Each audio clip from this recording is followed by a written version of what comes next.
Wishing you all a super warm welcome to Connecting with Purpose, where we connect with winners and thought leaders from multiple sectors to provide you with a 360-degree view on purpose. Thank you so much for spending your time with us. Our purpose, to inspire you to unlock your potential and optimize your performance and impact. Right, well, welcome everyone to episode 9 of Connecting with Purpose. Really excited to welcome Geoff Tanner, who's joining us today, who is the Chief Commercial and Marketing Officer at J.M. Smucker Company. And Geoff's had an amazing career, last 25 years, started as a consultant, and he's been in various leadership roles with across strategy, sales, innovation, growth, that have led to his current role. And also a really super exciting project we're going to talk about later that Geoff's recently launched. So, Geoff, thank you so much for joining us. Yeah, thanks for having me on. And by the way, I just love what you're doing, and we're excited to have you at our national sales meeting down in February, and have you talk to the 500 or 600 people about it. So, thanks. Yeah, I really appreciate the opportunity and excited to share the stage you there and try and inspire everyone with a bit of purpose. So that's the objective, isn't it? So really looking forward to that. And I guess I gotta stick back to my traditional question for number 1 here, which is the question we always ask everybody, because we'll put your bio on the website and it's impressive and linked to your LinkedIn and everything else. But instead of kind of running through that for everybody, I'd love to see a little bit about your magic moments. And we talk about those as being kind of benchmark experiences. So like if you had to score them at a 10 out of 10, they were pivotal in your development for some way, shape or form at that time, or looking back on them. So if you were to think of your career from that perspective, what would be 3 magic moments? What was it that made them magic? And if you had to give them a name, what would you call them? Mm-hmm. Yeah, no, I love the question. So yeah, I would say probably the first one was when I was asked to build a team, an innovation team from scratch, literally from scratch. I was working at Del Monte Foods at the time. This is a very conservative company, never launched a new brand in 100 years, just to give you an example. And we were up against Nestle and Mars, a lot bigger companies, and we had this thesis that we probably weren't going to out-muscle them, so we could try to out-innovate them, and literally had to build that from scratch. So that was building the team, hiring the team, learning how to do innovation, finding the best partners out there, and over sort of a 3 or 4 year period, we really were pretty successful. We launched over $500 million in new products, put our company on the map for innovation, won a bunch of new product awards. And I think what makes it very special is it changed the view of the company, it changed the view of ourselves. And what really made it magic was that it was a build from nothing scenario, which you don't often get to do inside a large organization. A lot of people didn't think we could pull it off, and we did it. It was sort of very entrepreneurial inside a large company. And so, specifically to your question, I guess I would call that the underdog, because not everyone thought we could do it, and we did it. Awesome, love it. Maybe the next one is a little more recent. So this would be 4 years ago. I picked up the first half of my current job title. So the first half of it was to become the CMO of Smucker. We got a bunch of great brands. Not everyone probably knows the stable we have, but Jif Peanut Butter, Milk-Bone Biscuits, Dunkin' Donuts, and we're in some really great categories, but our marketing kind of sucked. It was broken, it was vanilla, it was conservative, it was not working. And so I was asked to come in and basically blow it up and redo all of the marketing for our business. We spent about $500 million in marketing, and did a bunch of stuff, like changed internally, brought on a new agency, major overhaul of creative. The goal was a blood transfusion of these businesses, and we did that. We pushed the limits, and this has really taken our business to a next level. When we started the transformation, only a third of our business was growing market share, and today it's over 2/3. And a major driver of that has been the marketing. We just put out an ad recently with Ludacris, and it's this really fun ad about him eating peanut butter and then mumbling on a rap track, and it relaunches his career.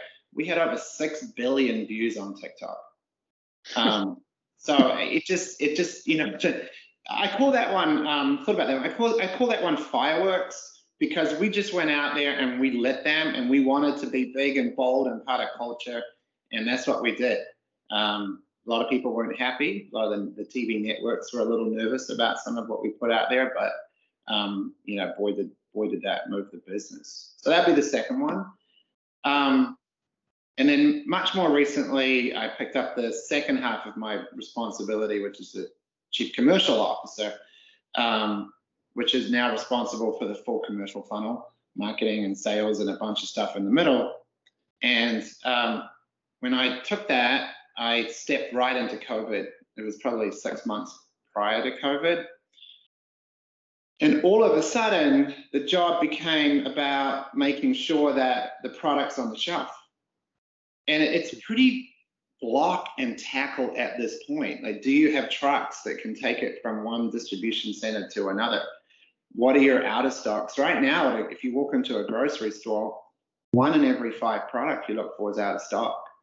So if you're able to do that slightly better than the competition, you can disproportionately win.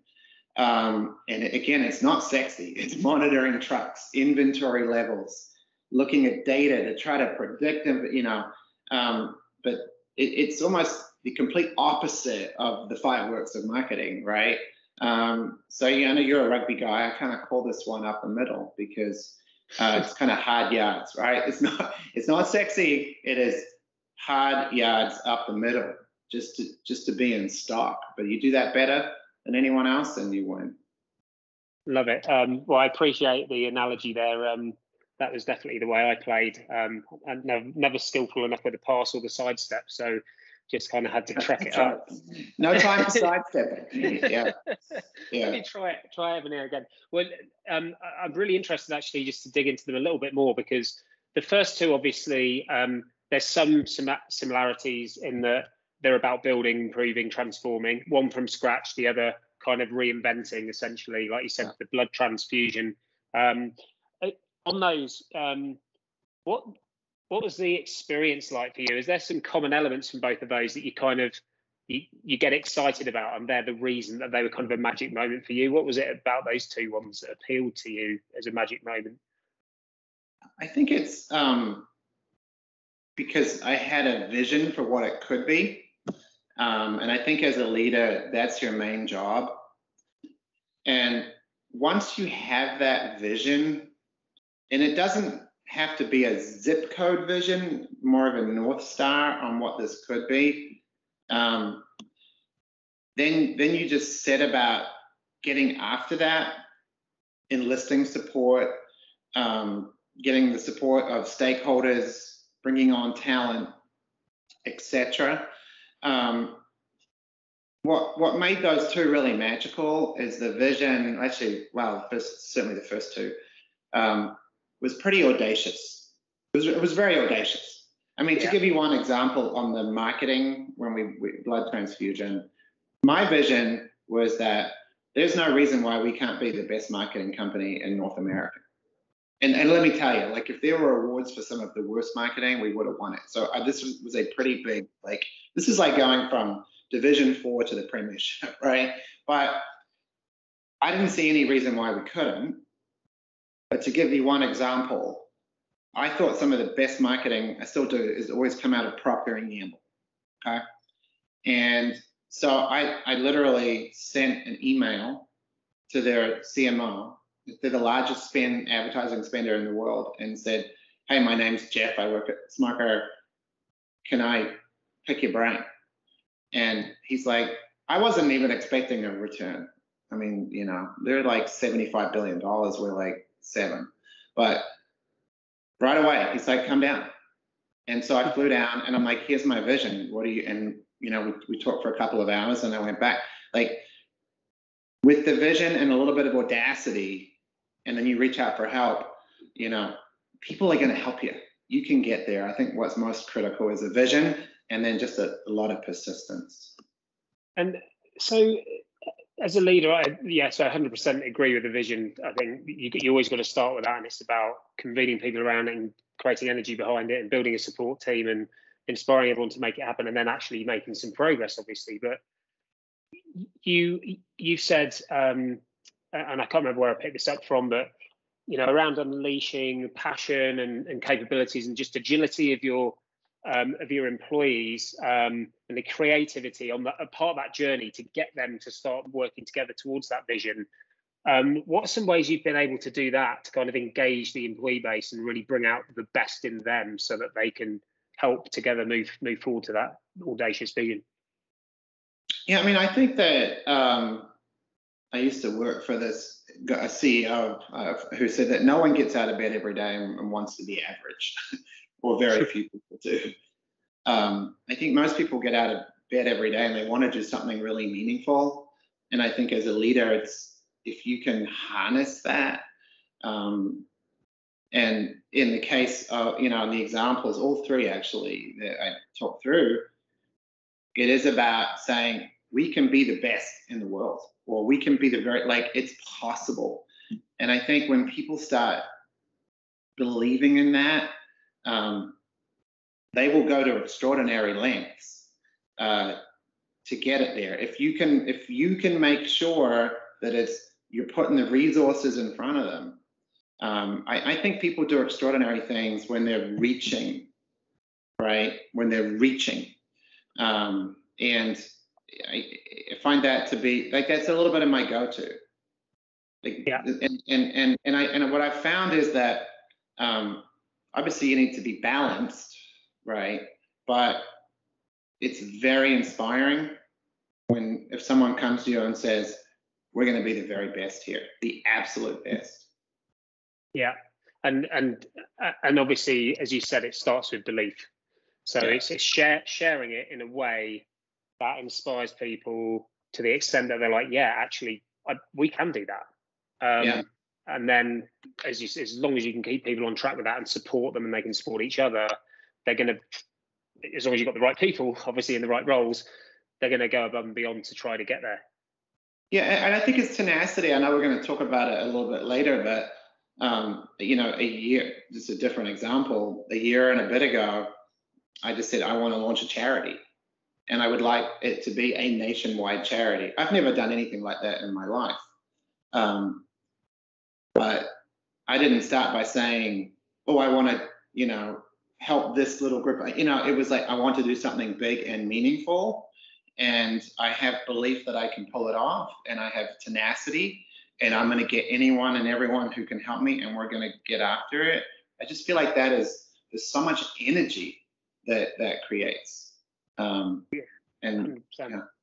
And well, let's dig into it now. There's no specific order, but we've got to go through this stuff in. So you're talking about Opening Track, which is a non-profit organisation that you've founded, and it's really impressive because I remember talking to you when you first when it's all good. We'll take a time out. Yeah.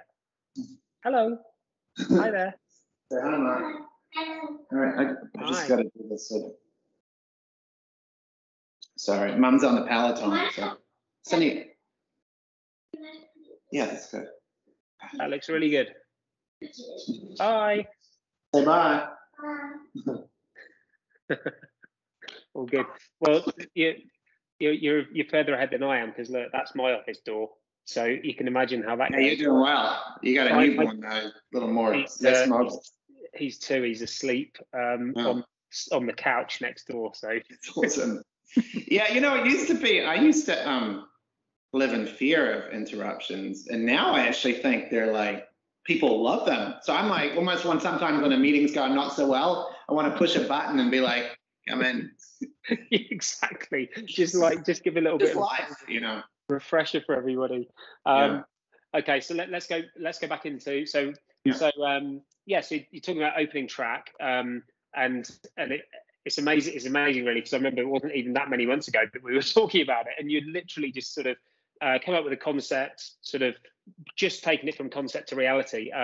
But in that short period of time, you've already reached over 8,500 kids across 39 boys and girls clubs in Northeast Ohio, and that's what's on the website. And I don't know, even it may be even more by now. I don't know.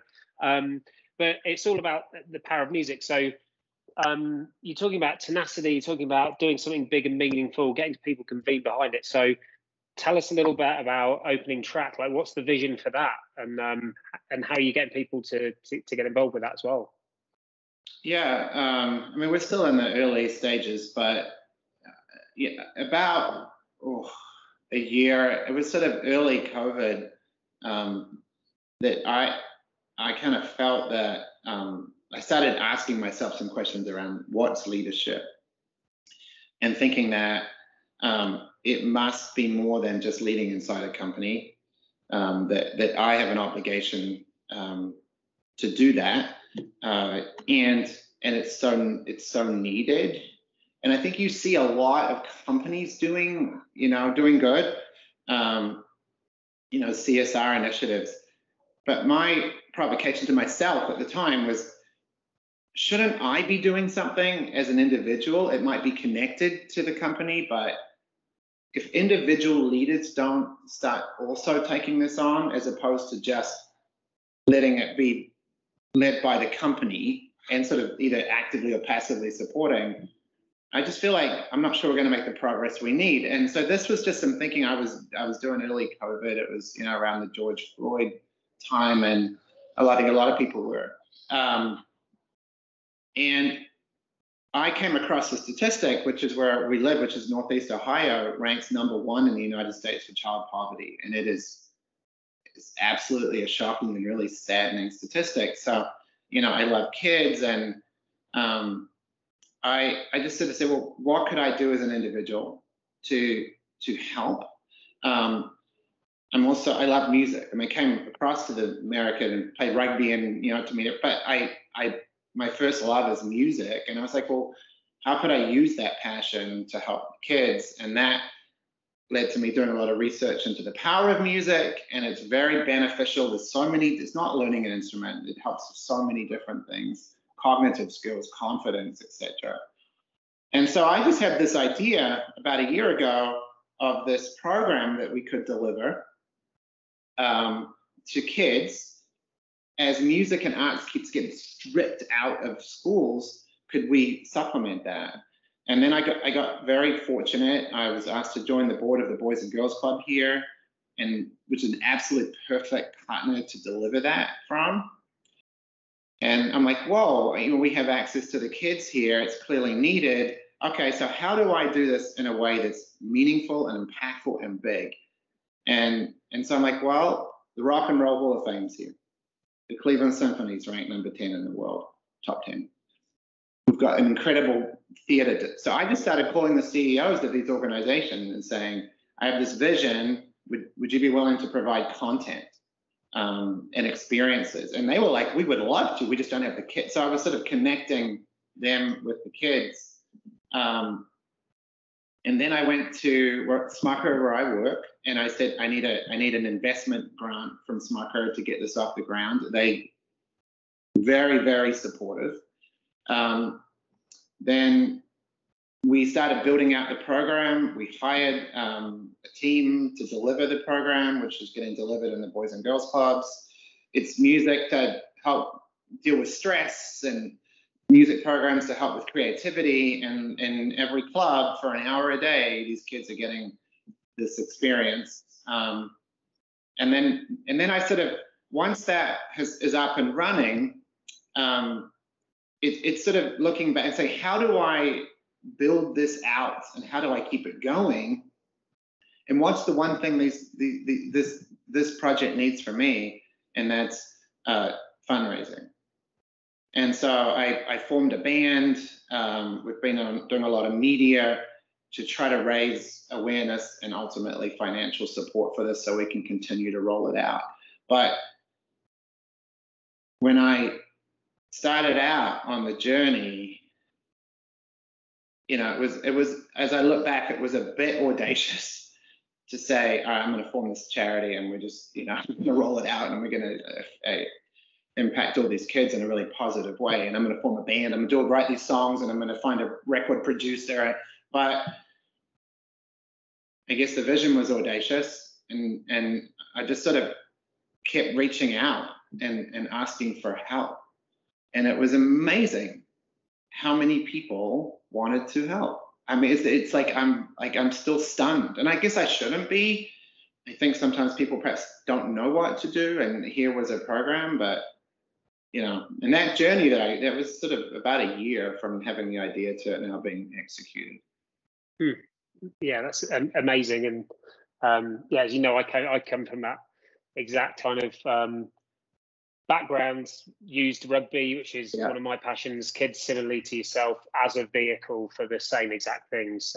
Social emotional learning in particular, various different outcomes. But so I personally know how impressive it is to be able to serve that many kids on a daily basis across that many sites. Have the power of a really strong partner that has the infrastructure, the staff, the facilities. But as you always are in that space, you're the broker of connecting. Yeah. Like you said, in your instance, it's connecting content and experiences to the kids. And I think that's one of the amazing parts in it. So we'll dig into that a little bit more in a minute. But I just want to go back to the idea. If you can kind of unpack a little bit what process you were going through at the time. It was a bit of self-reflection. It was in COVID, and so you're doing some reading, some reflection, and it was about what being a leader meant. So what was some of the kind of questions that you're asking yourself that enabled you then to kind of have this sort of aha moment of like, here's this great idea? What sort of led to that? I think it was, this is probably a few parts. One was understanding my own privilege, which I think is starting to more broadly understand in society. That's sort of an interesting a journey of, you have to go on. Sometimes it's quite difficult, but to understand the privilege that I got just because my parents sent me to get piano lessons, right? I mean, I was already like streets ahead, right? So thinking a lot about that, thinking a lot, as I mentioned, about leadership. And what is leadership? Because as we mentioned, typically leadership, at least in my sphere, has been defined as leadership inside a company.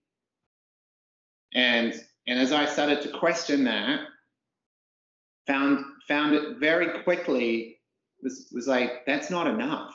Like all that will do is perpetuate current state. And then the other component, and you mentioned it, because I think if you're not passionate about something, I just worry that like the longevity will be there. You won't put the reps in, right? I'm really passionate about music and the benefits that it can bring, and I love it, and it's something that's part of my life every day. Going into a recording studio with kids to record some of their songs is like a joy for me, right? And I don't think that's selfish. I just think if I didn't find it joyful, I'm not sure that I'll be doing it in 5 years' time. I'm just being honest. So it was sort of thinking through all of that and trying to figure out how I could focus all of this on something that would truly be impactful, that was pushing me into a new space of leadership, but it was one that I could confidently say, because the last thing you want to do is set up a program like this and then abandon it 12 months later. I mean, you're better off having not done it at all. That's really unfair. And so you better have this belief that you can be in it for the long run. Yeah, 100%. And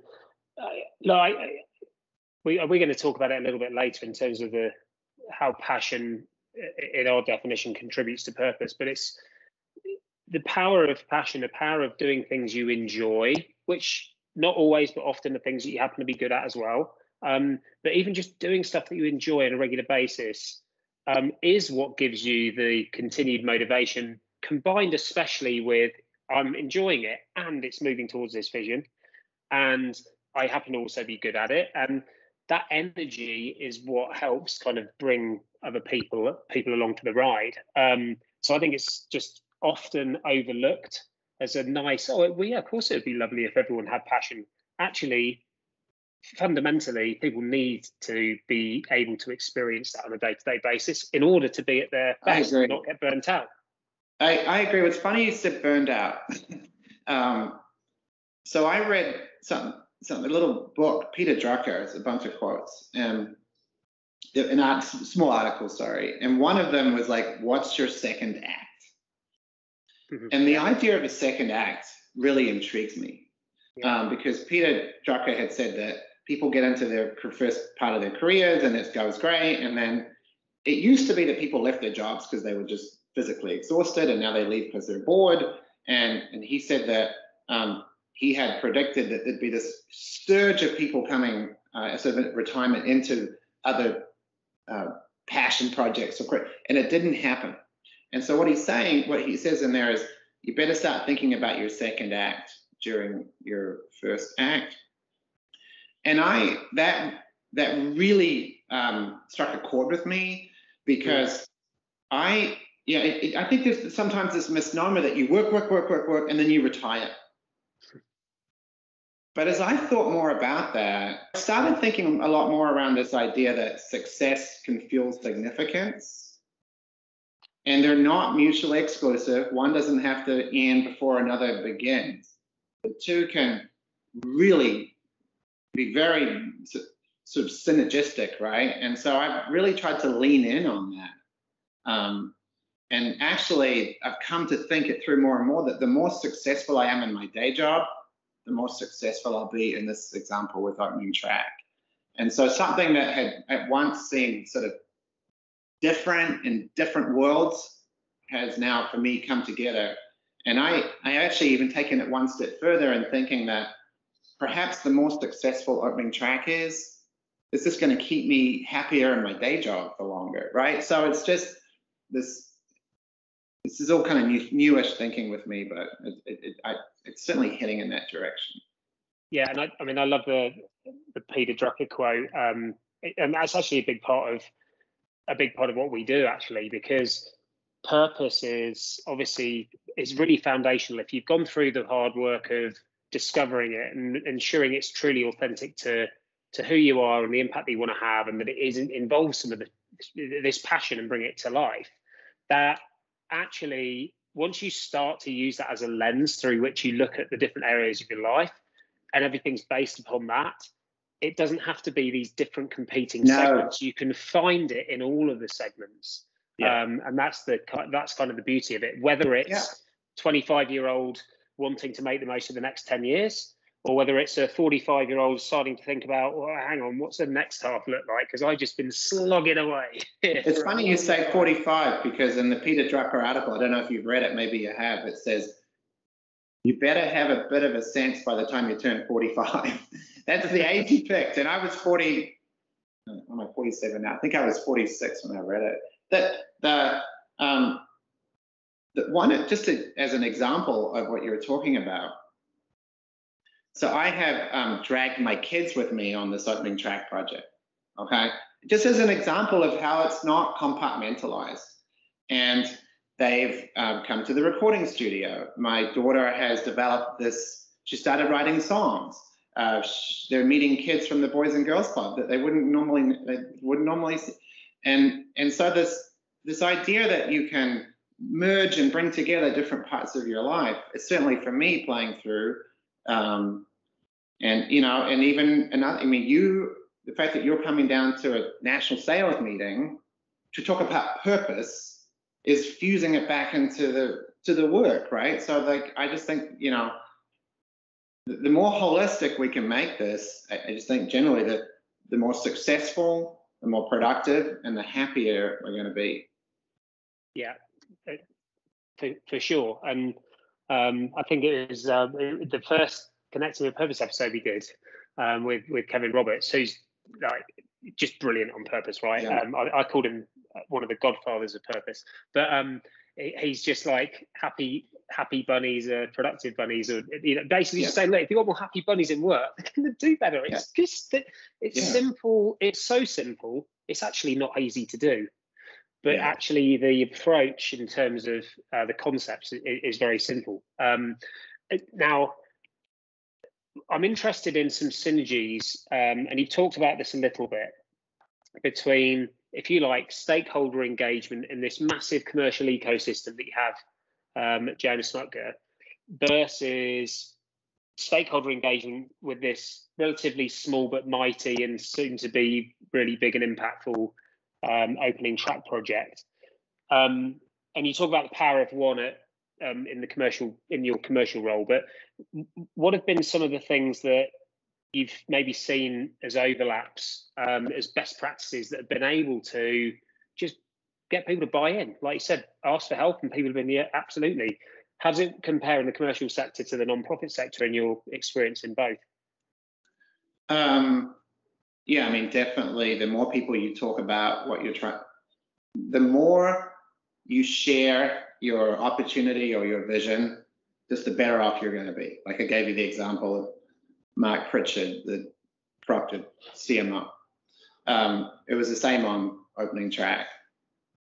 I also think another parallel is knowing, what you're good at, and knowing when you need to bring in other folks. I am, like, people will joke about it, I am not an in the details kind of a guy all the time. And so very quickly realized for opening track that we needed to bring on a director and a team who have worked in the clubs, they understand the kids, they know how to deliver that. That's when, you do need to know when your limit, and then trust the experts. And it's the same way at the J.M. Smucker company.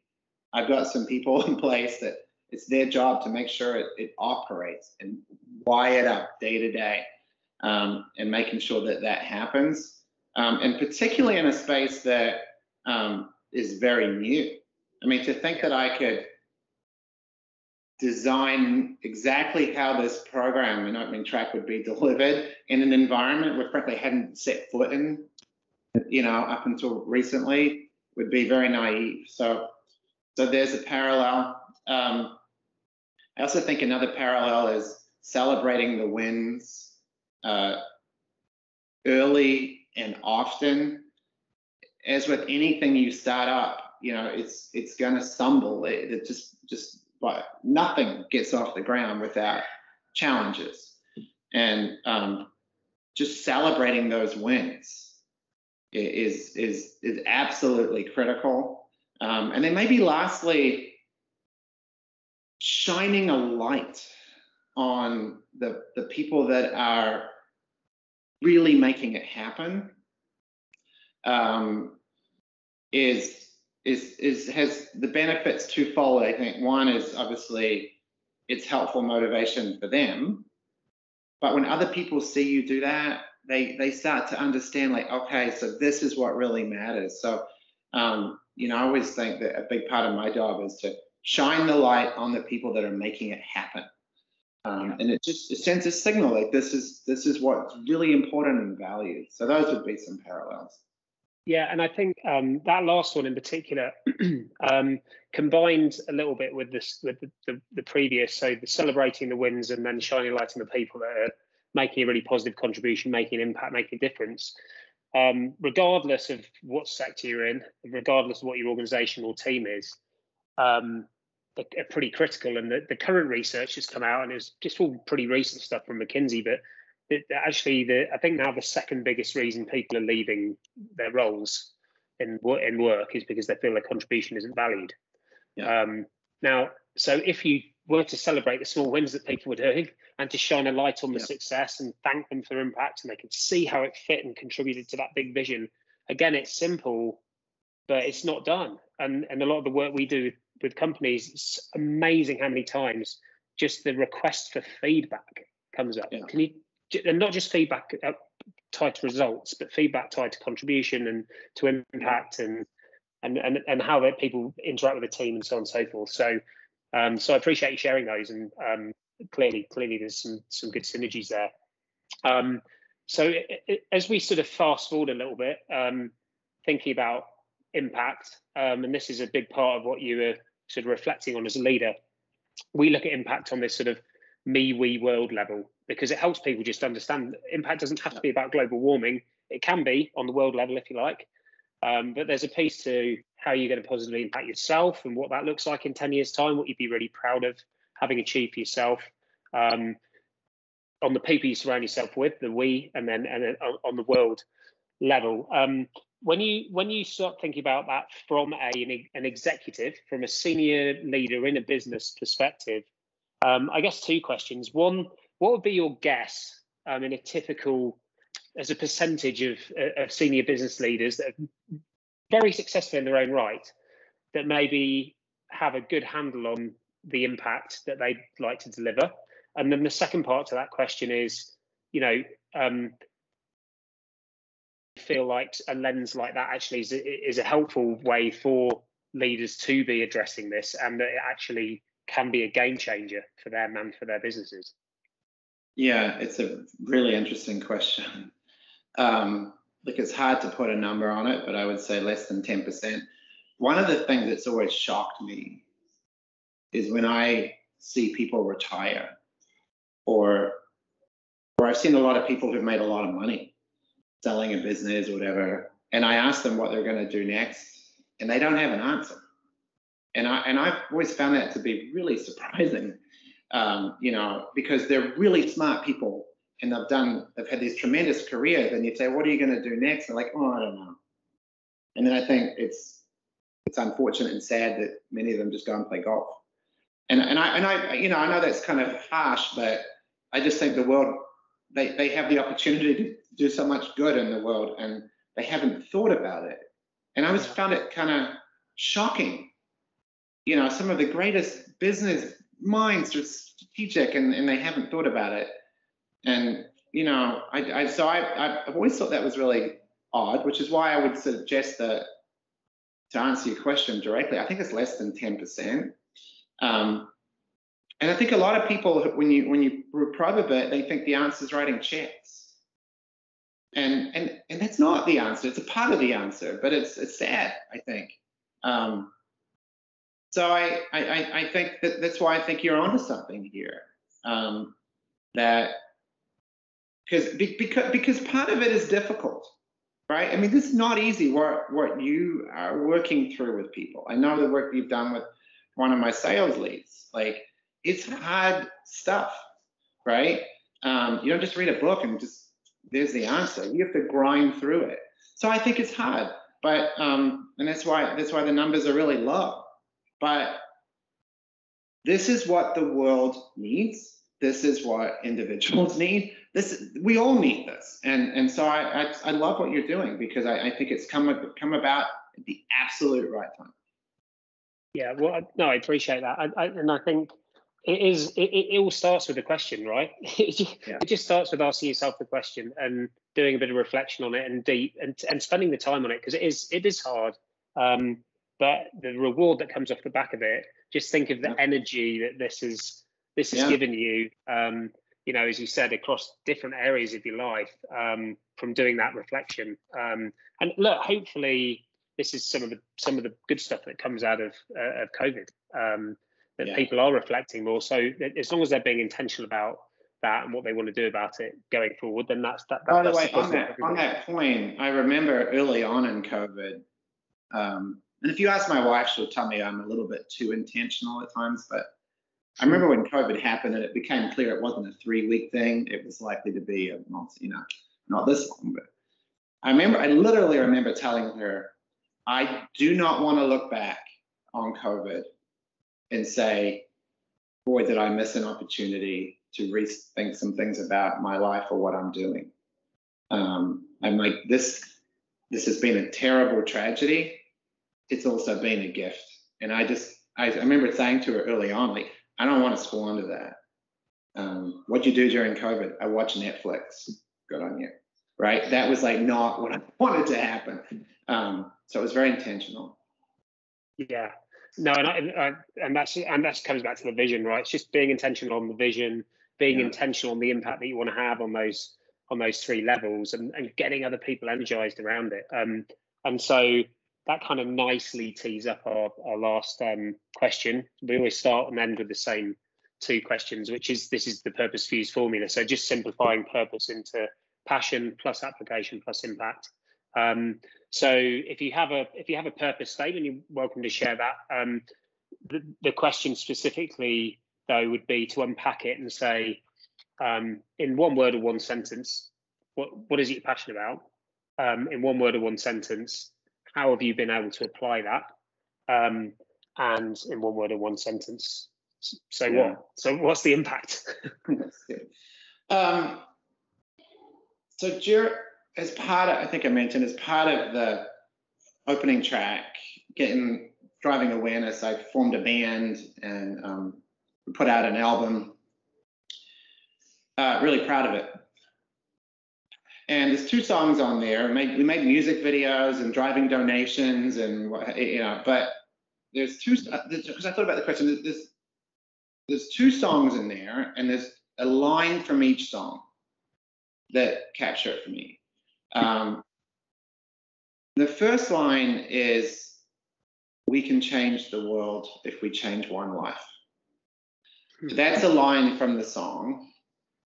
And that's the whole idea behind opening track. If you can change one person's life for the good, and we all do that, we can actually have a massive impact. Obviously, I want to do more than one life, but it's just that mindset. Like, if you could just change one person's life for real, it could have a huge impact if you do that at scale. And then there's another song in there where the line is, "You can be a wildflower when everyone's a rose," which is one of my favorite lyrics that we wrote. And it's this idea that don't be afraid to be different, to be you, to try some stuff, to fail. And I've tried to teach, since writing that song and explaining it to my kids who are 6 and 8, so they but sometimes we'll say that, right? And so those 2 lines from the songs, for me, it's like, what are we trying to do? Change one life. And then we're trying to tell people, like, you can be a wildflower and everyone's a rose. Like, go do your thing. Don't be afraid. And so that's kind of how I think about it, sort of in music, but that's how I think about it. I love it. I think the relevance of the last one, the wildflower versus the rose, especially when you're in a youth development role, it's all about growth mindset, and that basically summarizes it. The way you unpack that summarizes it, which is, don't be afraid to be yourself, do things differently, stand out and fail, because you can learn from that, and it comes back to that belief that you're talking about at the beginning, believing in the vision, believing the difference. So I love it. I love the simplicity of that and the uniqueness of the answer. That's a wildflower answer right there. Good. It's good. Nice. I like it. Yeah. Love it. Well, Geoff, look, thanks again so much for your time. I really appreciate this. I just saw the clock and it's been ticking away really quickly. So I shall let you get back to your other responsibilities. But if people want to find more information out about Opening Track, we'll obviously put that into the bio. What about your band? What's your band's name, and where can it's called the Opening Track Collective. We have a band website, openingtrackcollective.com. You can see music videos and the whole story. What we're trying to do. Awesome, thank you. All right, well, we shall link to those. So, Geoff, really appreciate your time. Thank you. Thanks, Mark. Good seeing you. Cheers.